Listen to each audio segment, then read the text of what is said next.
Tá certo, então. Agora melhor para mim, porque aí também não estou mais escutando o meu espectro. De qualquer forma, então aí eu acho que o primeiro ponto que a gente, além de agradecer, logicamente, a todos que podem estar aqui nessa sexta-feira, 4 horas da tarde, para assistir uma live sobre Godard, sobre cinema, sobre contracultura. Vou trazer um pouquinho também alguns comentários sobre filosofia, Walter Benjamin. É um enorme prazer, sabe? E, como eu tinha dito, o porquê do Godard. O Godard, ele está ligado a uma certa trajetória, não somente pessoal como profissional, logicamente. Eu, particularmente, tenho um grande interesse pelo tipo de convite que o cinema do Godard ele lança, que é um convite para um debate, né?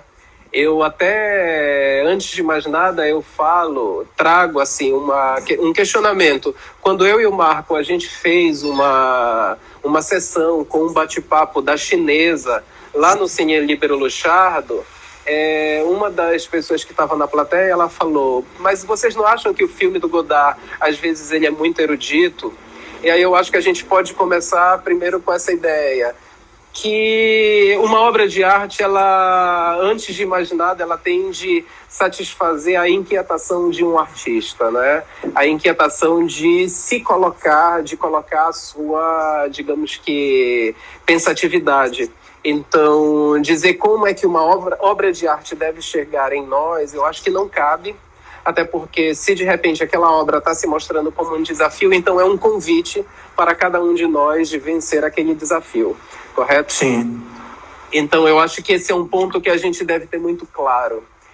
O segundo ponto, assim, é tentar entender que o Godard, ele é, na realidade, um disparador no meio de uma série de experiências interrelacionadas,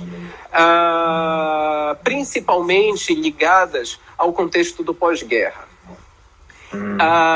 Porque, assim, a gente pode entender que o Godard, ele traz, logo de início na sua jornada, assim, ele faz curtas. O primeiro longa dele é ali de 1959, que é o Acossado, a primeira fase do Godard. Aí ele tem aquela primeira fase que está mais diretamente ligada à novela vague e que chega mais ou menos, no meu entender, com o filme Made in USA, que é um filme de 1966.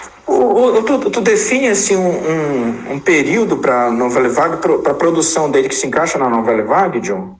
Eu defino, porque a gente vai, assim, em 1967, a gente vai começar a perceber uma ruptura do Godard com os seus parceiros.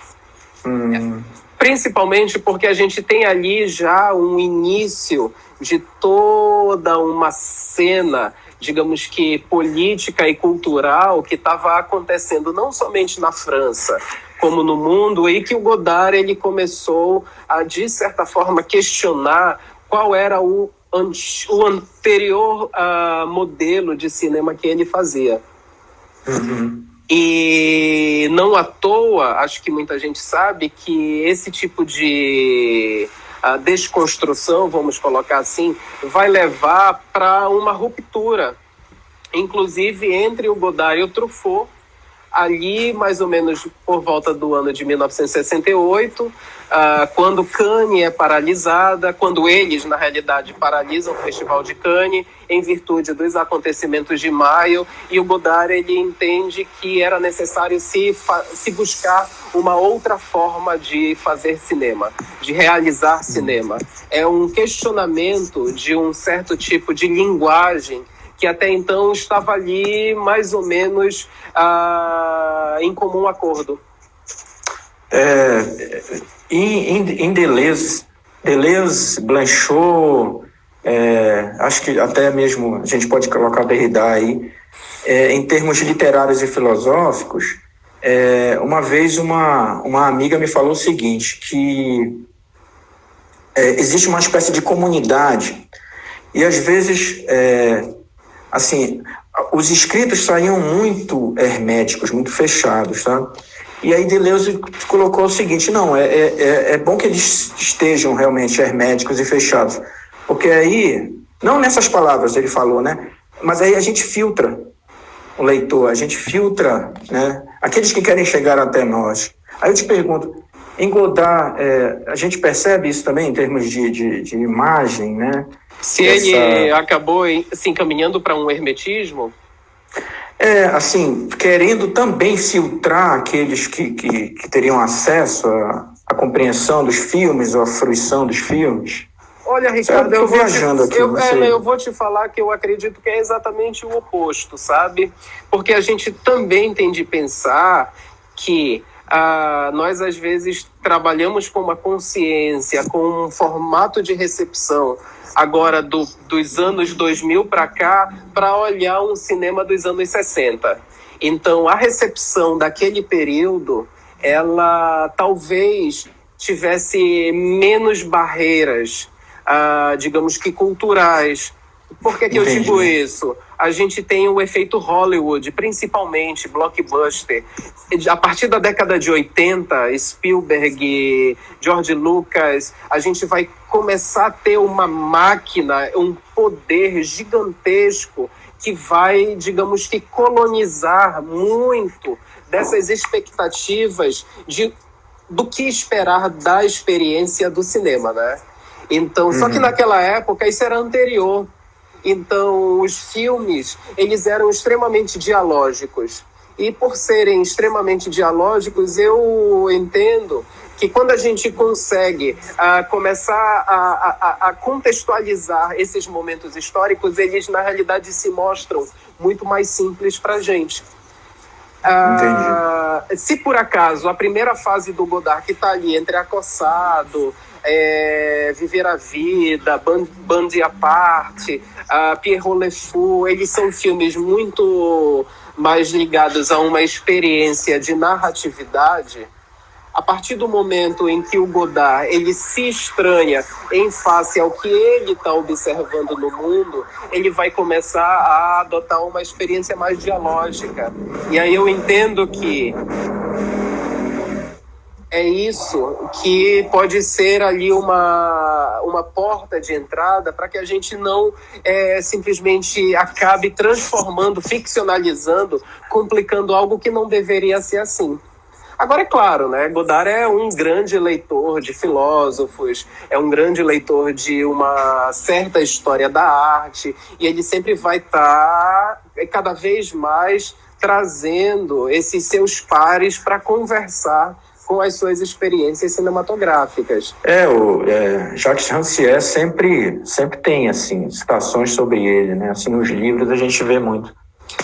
Utilizando Godard, né? Eu gosto muito. O Rancière, por exemplo, naquele livro Espectador Emancipado, ele fala de um determinado ponto que eu acho bem interessante sobre o Godard, que é o que ele chama de eficácia estética. A eficácia estética no cinema do Godard.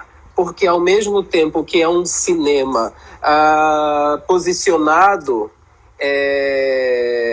filosoficamente, conceitualmente, ele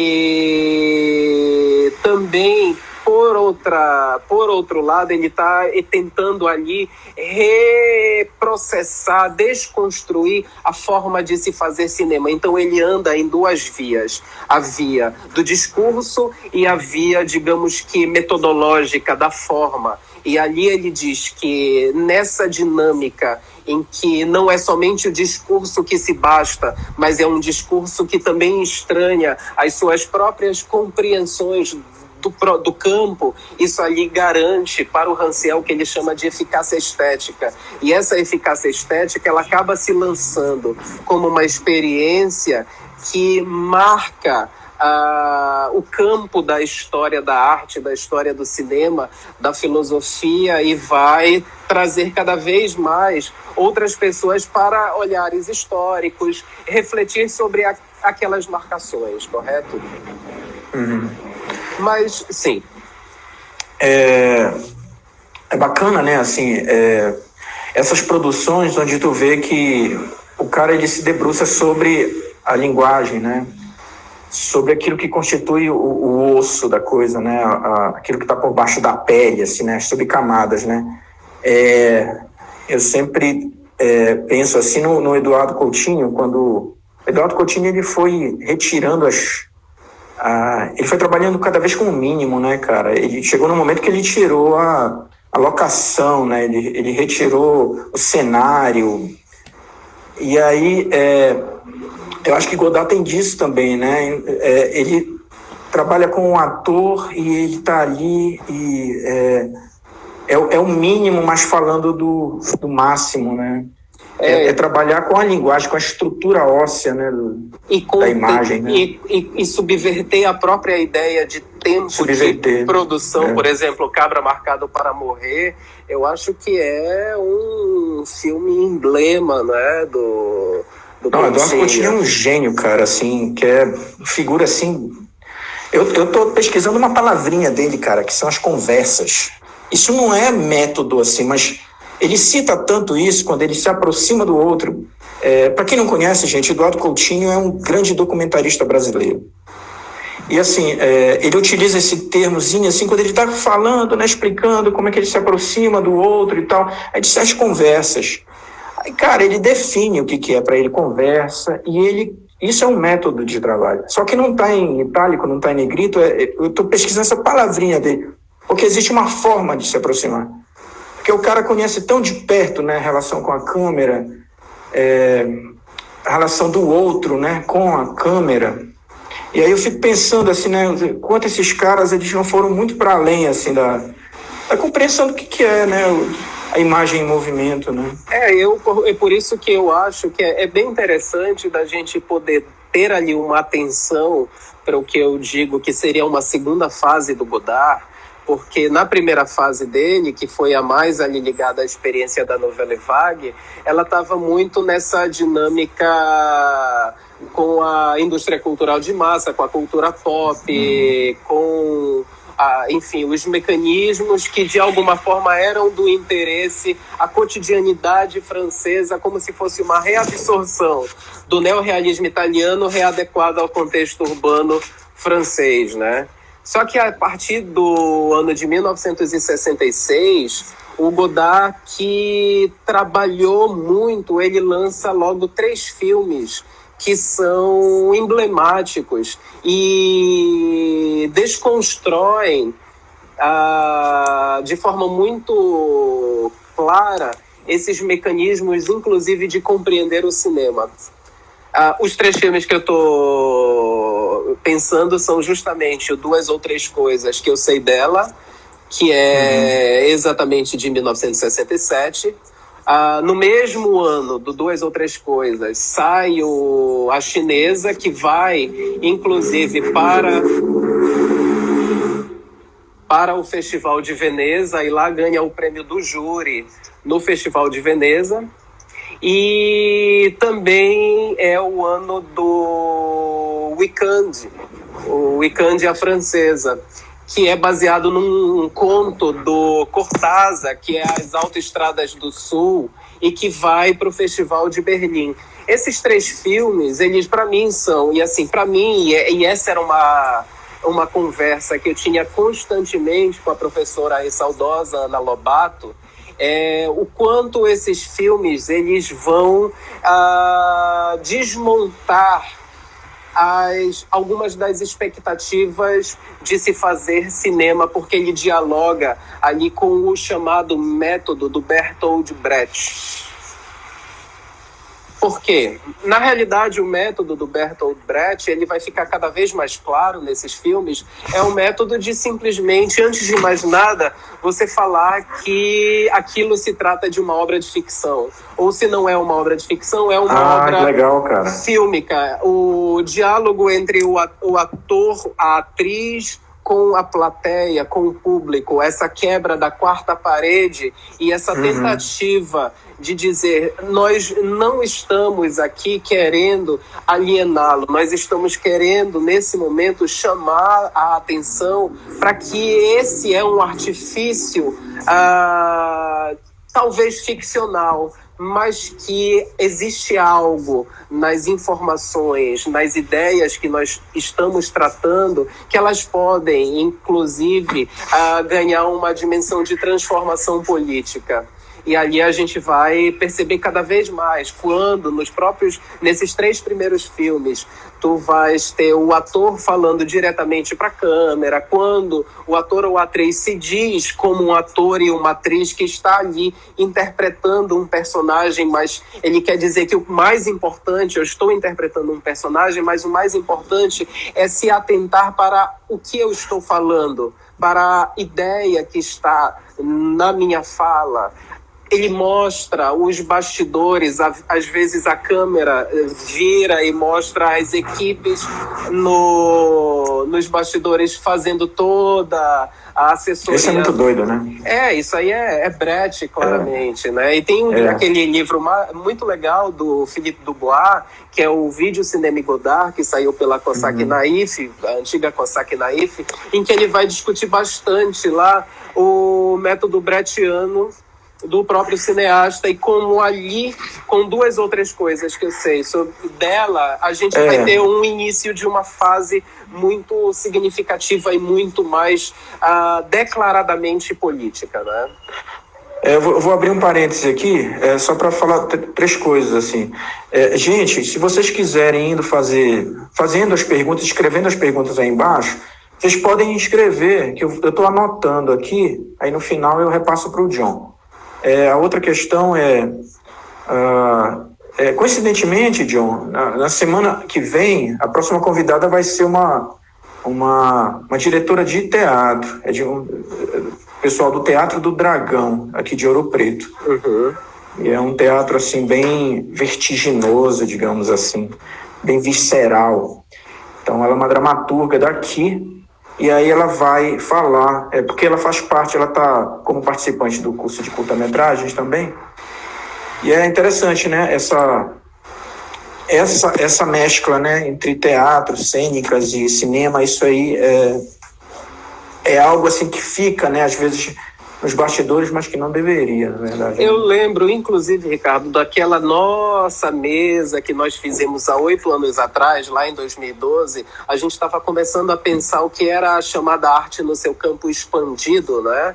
E como, de alguma forma, o Godard, ele está ali nesse lugar... Sim. Porque é uma arte que não consegue ser somente nomeada por uma categoria. Não é somente cinema, mas é cinema, é videoarte, enfim, é colagem, teatro. São tantas camadas que vão criando essas hifenizações. Então, ela se propõe a trabalhar com um campo expandido das artes visuais, né? Godard, ele tem, assim, umas reflexões próprias, assim, sobre a questão da imagem. Porra, eu acho muito doido, assim. Eu pego, às vezes, uma frasezinha dele, assim, e vejo, porra, isso aqui, cara, eu não vi ainda em nenhum outro teórico, assim, né, da imagem, esse tipo de comentário. Aí eu peguei, essa semana, né, eu dei uma olhada, assim, nele, vi um documentário sobre ele, e aí ele falava sobre a discussão. Ele dizia assim, porra, a discussão é importantíssima. Se ela é boa, se ela é ruim, não interessa. O importante é a discussão. Porra, que bacana isso, né? E ele dá liberdade. Ele trazia isso para os filmes dele muito claramente, né? Agora que tu falaste, eu lembrei do próprio A Chinesa, que é um filme que eu acho impressionante. Ele é lançado em 1967, como eu disse, no Festival de Veneza. Em alguma medida, ele acaba se tornando ali um filme abraçado pelos estudantes da Sorbonne, né?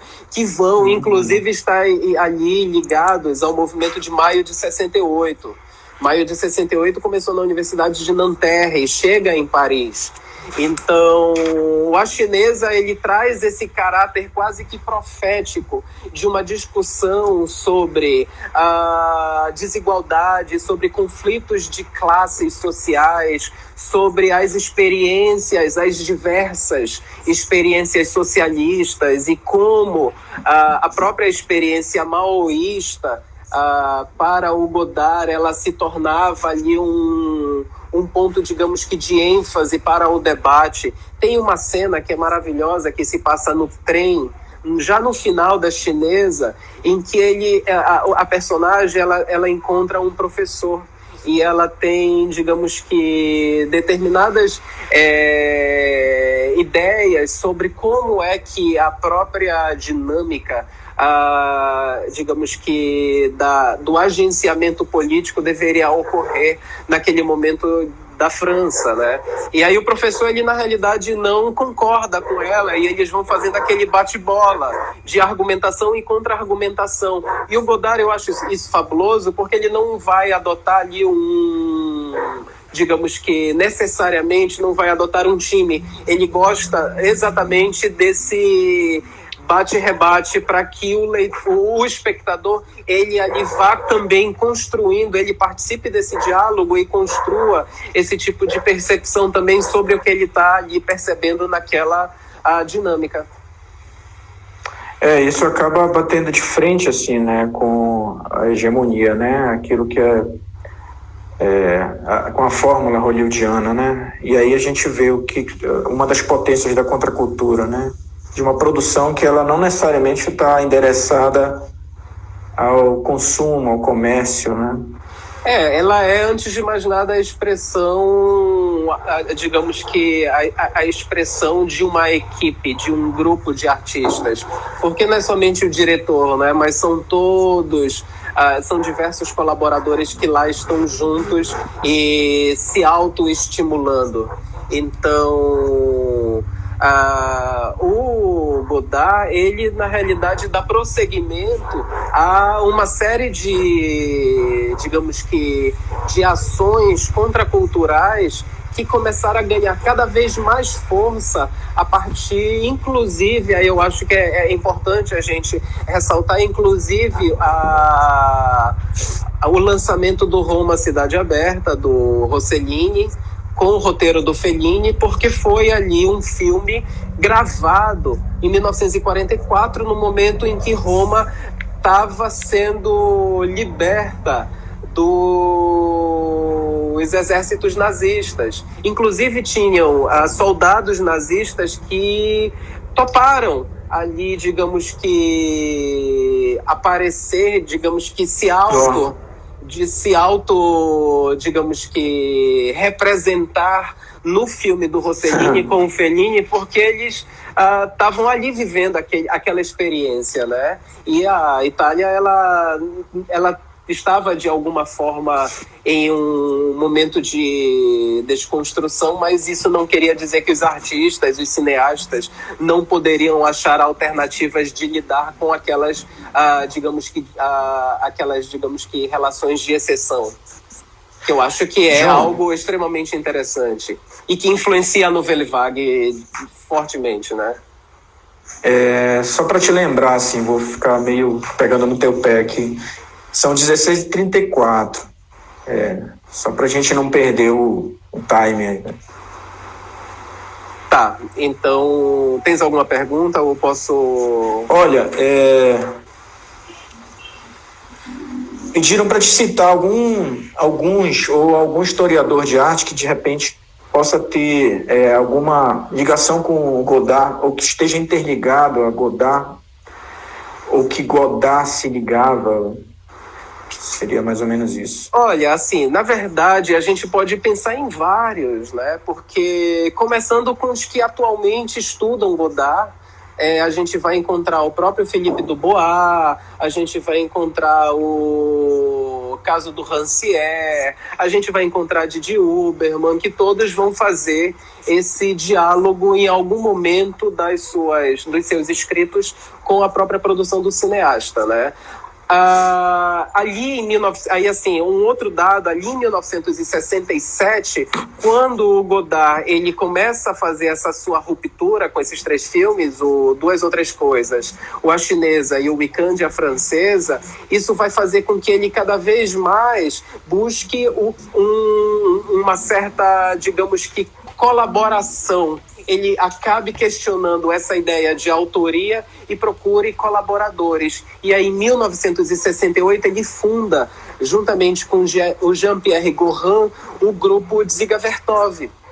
E esse grupo de Dziga Vertov, ele é muito interessante, porque o Jean-Pierre Gorin, ele era um aluno da Sorbonne, e ele foi aluno do Althusser, do Lacan, foi aluno do Foucault. Então, de alguma maneira, essas figuras, elas estavam ali debatendo, elas estavam ali trocando diversas percepções, informações, e a própria Universidade de Sorbonne, ela também foi um desses epicentros de debate, né, para toda esse acontecimento que inclusive pode servir para, enfim, diversos outros contextos posteriores ali como uma experiência social organizada, uma experiência social política e pensativa.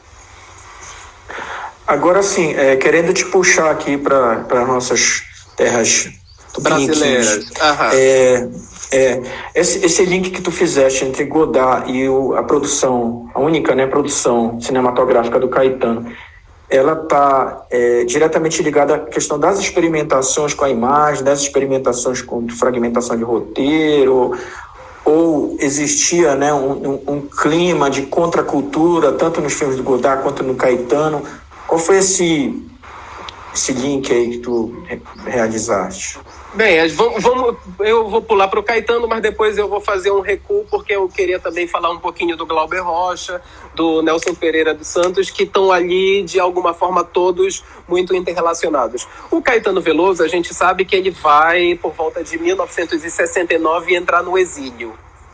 E ele vai para Londres, e eu já vi entrevistas do Caetano falando de que no momento em que ele ficou exilado em Londres, ele teve ali um acesso muito mais forte a esse cinema contracultural que estava sendo realizado na própria Europa.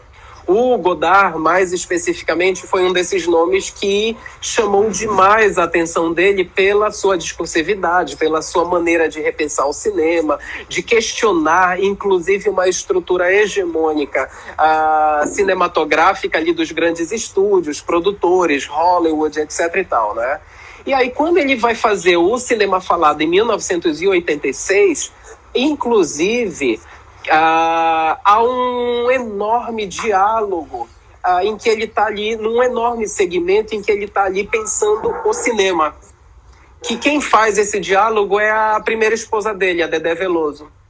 E ela está dialogando e eles falam sobre Fellini, eles falam sobre Bergman e falam bastante sobre Godard, sobre o que é que o Godard ele proporcionou ao estranhar, ao questionar como é que um cinema deveria ser, como é que um cinema deveria prefigurar. E não à toa, o Cinema Falado, ele não somente faz essa grande declaração de amor ao cinema do Godard, por um motivo histórico também. Eu acho que o Caetano ali resolveu trazer uma experiência dele do exílio em Londres, para colocar na sua única obra de longa-metragem, porque ele já fez vídeo, etc. Ele tem, acho que ele tem umas 4, fora o Cinema Falado, acho que ele tem mais outras 3 obras audiovisuais, sabe?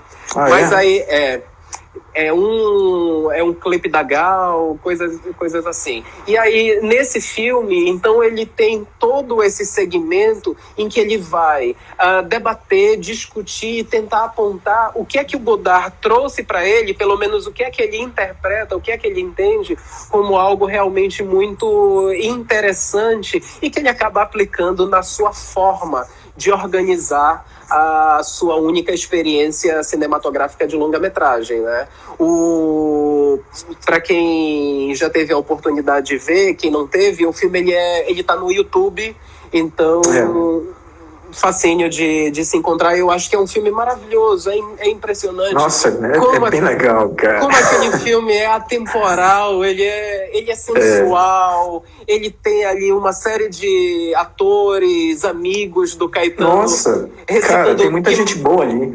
Recitando Guimarães Rosa, tão pensando sociedade, tão pensando os rumos do cinema, do país, da democracia. É um filme digamos que, ensaio com anotação política, social, que foi, de alguma forma, também muito clara nessa etapa da carreira do Godard, né?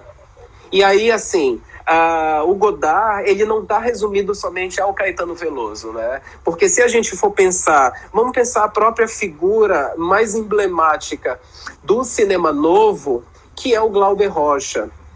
O Glauber Rocha, ele, assim, historicamente, a gente só pega e faz ali um panorama. O Glauber Rocha, ele tem a sua primeira experiência a ganhar mais destaque foi um curta-metragem de 1977 chamado De Glauber. Ele levou para o Festival de Cannes e lá ele ganhou o prêmio do júri de melhor curta-metragem. Esse é um curta extremamente influenciado pela Nouvelle Vague, porque ele simplesmente foi para o velório do Di Cavalcanti e começou a filmar. E assim, aquele intruso filmando o velório do Di Cavalcanti e falando na narração em off, intercalando as pessoas. Isso acabou se mostrando como um momento muito especial da carreira do Glauber, né? O primeiro longa-metragem dele é de 1962, que é o Barravento. O Barravento, ele teve na sua montagem o Nelson Pereira dos Santos, que é um dos grandes cineastas brasileiros, paulista, e que fez na década de 50, em 1955, o Rio 40 Graus, que era um filme de conotação política para falar sobre a desigualdade no país, sobre o que foi o processo de exclusão das populações negras, o que... Ai, meu Deus, parou. Determinadas pessoas. É um filme fabuloso. E aí o Nelson Pereira dos Santos, que tem ali também uma trajetória, ele é o montador do primeiro...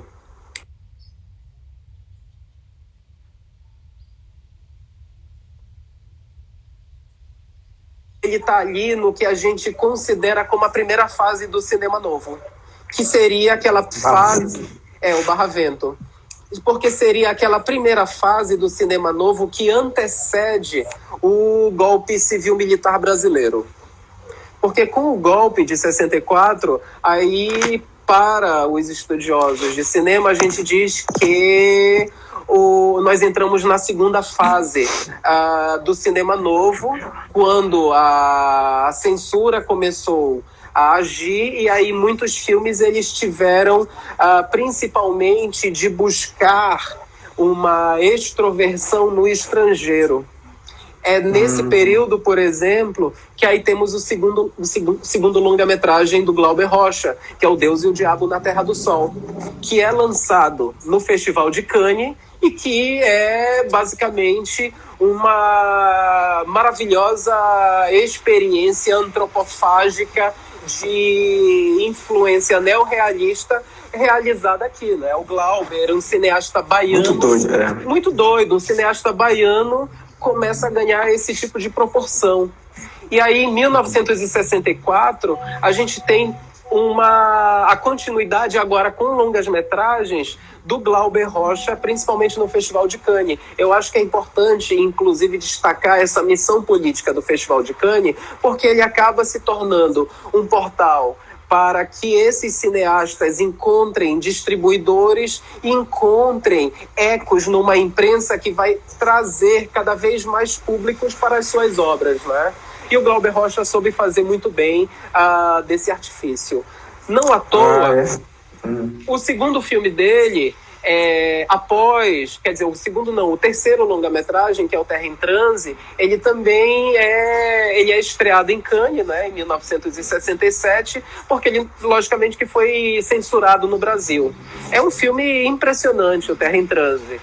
Ele está ali falando sobre o que é esse local de extrema, digamos que, desinformação política, desigualdade, precariedade, e como é que esses sistemas políticos eles vão, digamos que, construindo, inclusive, os seus rastros dessa nação. John, só abrindo outro parênteses aqui, nós estamos em 16h45. Tá. Alguém aí sabe me dizer se são 50 minutos ou se é 1 hora realmente? Porque se forem 50 minutos, a gente já está se Não, porque eu acho que qualquer coisa a gente também final. pode. Se a gente ultrapassar um pouquinho, aí a gente desliga e religa de novo, porque aí o cronômetro... então pode zera, ser. né? A gente pode fazer isso. Aí sim, Não aí tem um dado que eu acho interessante... 1 hora, já me disseram aqui. Um dado que é interessante, Ricardo, é porque é pelo Festival de Cannes que, logicamente, que o Glauber vai começar a estreitar laços com os realizadores franceses. Não à toa, em 1968, o Godard ele funda o grupo Dziga Vertov com o Jean-Pierre Gorin, que era esse aluno da Sorbonne, né? E eles vão lançar um filme que é... impressionante, porque ele é ali um ensaio sobre o que é fazer um cinema contra-hegemônico, que é O Vento do Leste, que inclusive tem a participação do próprio Glauber Rocha. Que o Glauber Rocha, no filme do Godard e do Jean-Pierre Gorin, ele fala o que é fazer um filme num país da América Latina, o que seria a produção de um cinema do terceiro mundo. Então ali a gente tem claramente... se antes a filiação ela ficava muito mais num plano teórico, ali ela se deu num plano factual, com o Le Vent d'Est, que é esse filme de 1970 que está dentro da dinâmica de produções do Dziga Vertov. O Dziga Vertov, ele vai, inclusive, se eu não me engano, ele chega até ali mais ou menos por volta do ano de 1972. O último filme que eles fazem é o Carta para Jane, e aí depois a gente diz que aquele momento mais contracultural do Godard, ele, digamos que fecha esse ciclo e ele vai começar a apontar para outras experiências cinematográficas, principalmente a partir do que alguns autores, como é o caso do Philippe Dubois, chama de um cinema de viés maneirista, porque é um cinema que vai começar a trabalhar não somente com a película, mas com a fita magnética. Ele vai criar esses formatos híbridos e vai apontar para um outro modelo, uma outra percepção do que seria esse cinema para os anos que viriam, né? Mas pois isso aí já seria um momento depois dessa fase contracultural do Godard. Tu sabes que existe um livro aqui da Cristine Mello que eu já li, assim, na época que ela lançou. Inclusive, ela foi em Belém. Nossa, As Extremidades do Vídeo assim, é um documento, assim, e tem muito da história da produção do vídeo no nosso país. Então, ela vai lá atrás, ela faz uma pesquisa muito bacana. Ela vai lá atrás e recupera, assim, dados, né, sobre produções, onde o Marcelo Taz, né, na época da TV Cultura, lá, e aí vai atrás também de produções de videoarte, de artistas que eles estavam num determinado momento ligados à cultura, né, de massa. E, enfim, é um livro assim que eu acho que é referência para a gente pensar assim, a imagem em movimento no Brasil, né? Extremidades do Vídeo. Extremidades do Vídeo né? é um livro bem bacana, né? E por sinal, tu me lembraste agora que assim, eu tava, inclusive, o Godard, ele tá na realidade desmontando, ele tá, digamos que, criando esses desmanches entre determinados... isso é cinema, isso aqui é conteúdo para televisão, isso aqui é videoarte. Ele, inclusive, traz trechos dos seus filmes e leva para... ou não somente dos seus filmes, ele rapta filmes de outros e cria novas obras, ele interfere por cores, por sons, ele vai, digamos que, remixando imagens e levando para o campo da videoarte. Ele tem uma série que se chama Histoire du Cinéma, Histórias do Cinema, que ele lança ali a partir dos anos 70 até final dos anos 80, em que ela foi lançada não somente na televisão, mas todos os lançamentos dos episódios, eles foram lançados no MoMA de Nova York, e ao término dessa série, eles foram todos organizados e lançados numa grande videoinstalação na Documenta de Cassel. Ah, não sabia disso não, cara. É, Qual é bem o ano inter- desse... eu acho que, se eu não me engano, é 1978 a 1988, 89, Histoire du Cinéma, do Godard, e que são experiências de remix, de contar histórias do cinema a contrapelo, de tentar mostrar outras histórias sobre aquilo que foi posto por uma, digamos que, certa estrutura hegemônica de produção, né? Recorte, colagem, montagem de imagens, né? Isso é muito interessante. Exato, e ali ele traz imagens da própria história da arte, ele vai, digamos que, cada vez mais aprofundar um princípio de montagem que foi muito debatido naquele famoso livro do Eisenstein, A Forma do Filme. O Eisenstein, na Forma do Filme, ele fala que existem são 5 tipos de montagens cinematográficas. A gente tem a montagem, digamos que a inicial, que é a montagem métrica, em que os planos e sequências eles tinham exatamente todos aqueles limites temporais por uma questão física, e que depois o próprio Hitchcock vai fazer uso desse artifício no famoso filme dele, O Festim Diabólico, né? O 1917, agora, do Sam Mendes, é uma homenagem a esse tipo de montagem métrica do Festim Diabólico do Hitchcock. Eu achei um filme muito interessante. Ele até, tu podes perceber que ele, o 1917, que ele até funciona como um palíndromo, né? Ele quase começa igual e quase termina igual. Então é igual aquela palavra que você lê de trás para frente, ela se dá dentro de uma mesma lógica. Aí a segunda forma é a forma de montagem chamada rítmica, que é a forma, digamos que mais convencional, clássica, a de dar continuidade entre planos. Se alguém está olhando para cá num take, aí a outra pessoa ela vai estar com essa posição e criar essa, digamos que, coordenação entre planos e sequências, para que então a gente tenha uma montagem que dê uma lógica, digamos que, na narratividade. E aí a gente vai ter outras 3, que também eu acho que são extremamente interessantes pelo livro do Eisenstein, que é a montagem tonal, que é uma montagem totalmente influenciada pelo tom emocional, pela sensação despertada pelo conteúdo do audiovisual. Um exemplo clássico da montagem tonal é a montagem daquela brilhante sequência da escadaria de Odessa, do Encoraçado Potemkin, do próprio Eisenstein. Você pode ver como ele vai numa crescente.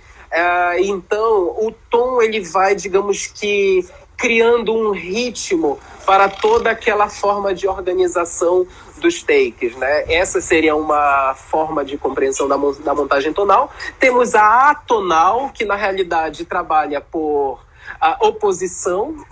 Elas na realidade elas inclusive podem fazer ali uma mescla de todas as outras montagens, métrica, rítmica, tonal. Eu gosto muito aquele filme do Gaspar Noé, O Irreversível. É um filme pesado, né, para estômagos fortes, mas eu acho que ele deixa muito claro essa mutação das suas montagens de acordo com o que ele estava pretendendo ali realizar no filme. E a última, que é a montagem intelectual, que para o Eisenstein seria a que mais interessava a ele, que ele via exatamente na figura do Vertov, que foi esse cineasta russo, e inclusive serviu de nome para que o grupo do Godard homenageasse com o seu grupo contracultural, né? O homem com Dziga Vertov é maravilhoso, cara. Maravilhoso. Um homem com a câmera na mão. O cara já fazia experiência com a câmera de filmar na década de 20, né? Se eu não me engano. E essa montagem intelectual, ela ali ganha, ela se plasma muito claramente nesse sistema de oposição, nesses outros sistemas, essas figuras de linguagem que entram para o campo fílmico, né?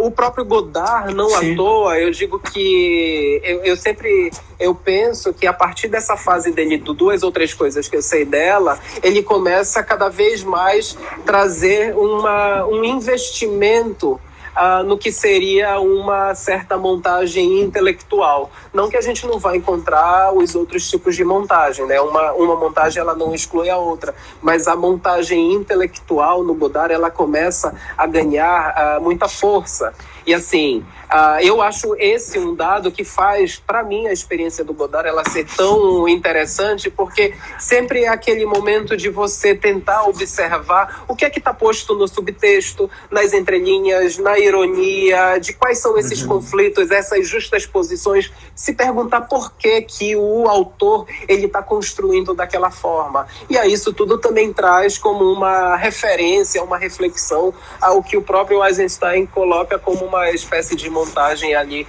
intelectual no seu livro, né? Isso é uma coisa legal, assim, né? Tanto nesse tipo de produção fílmica, quanto em alguns trabalhos de arte contemporânea, que é a participação ativa mesmo, né? Da pessoa que está ali frente à obra, né? Frente à imagem, né? É a participação ativa. O espectador e a espectadora, nós não precisamos ser subestimados. Na realidade, eu acho que o barato é nós sermos desafiados, né? Desafiados a dialogar, a pensar junto. Para onde é que esse artista, essa artista está querendo construir com essa experiência do audiovisual? Eu acho isso realmente muito interessante. Ai, gente, John, é o seguinte, gente, nós vamos sair e voltar, porque aí no segundo bloco eu volto com as perguntas para o John, ele vai ter também um tempo para finalizar a fala dele.